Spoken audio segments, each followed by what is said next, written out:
Salut, c'est Trado. Voilà une petite mise à jour pour Oplata.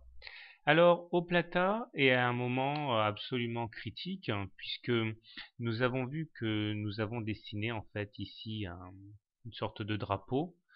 Et là, nous avons le mât des 1,64 à 5,33 et un biseau ici qui constitue en fait l'extension du drapeau qui pourrait être cassé aujourd'hui. Alors par rapport aux précédentes vidéos que j'ai pu faire, ce sont évidemment les objectifs baissiers qui ont été ralliés.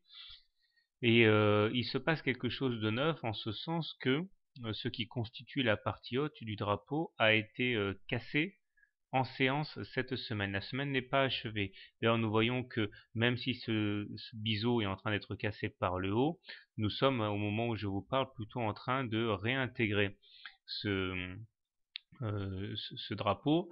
Et bien sûr, si on devait échouer dans cette cassure par le haut, eh bien ce serait un signal très négatif.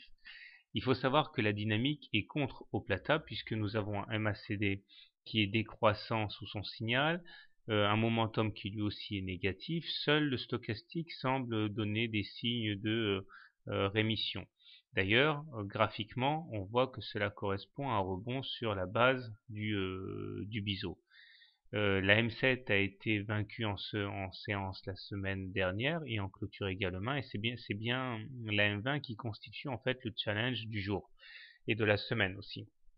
Cette M20 est toujours décroissante et c'est ça qui pèse quand même de manière assez évidente sur les cours. Alors si on devait casser par le haut le biseau, qui constitue donc avec cette partie-là et cette partie-là le drapeau, eh bien il faudrait, et ça j'imagine que ça doit vous faire plaisir, reporter la hauteur du mât au-dessus du point de cassure, ce qui indiquerait les 7 en objectif. Mais pour ceci, il faudrait encore une fois, bien sûr, ne pas réintégrer le biseau comme on est en train de le faire actuellement, bien au contraire.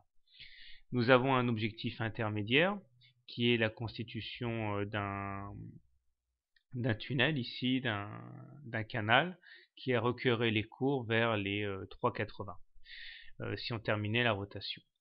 Alors, comment trader Oplata? Alors, si vous êtes haussier, je pense que le plus évident, c'est de faire ce dont je viens de parler, à savoir trader la cassure du biseau. Donc, pour ça, il faudrait attendre que l'on clôture la semaine au-dessus des 3,27, grosso modo, et viser dans un premier temps les 3,83 et puis les 7. Si par contre, vous êtes plutôt baissier sur Oplata, eh bien, il faudrait pas envisager de rentrer avant d'aller chercher l'oblique orange ici, qui correspond plus ou moins au bas de l'oblique verte, c'est-à-dire vers les 2. Voilà, je pense qu'il y a un bon coup à jouer à la hausse avec un stop loss, mettons, en cas de clôture, sous la M7 ici. Bonne soirée, bon trade et à bientôt.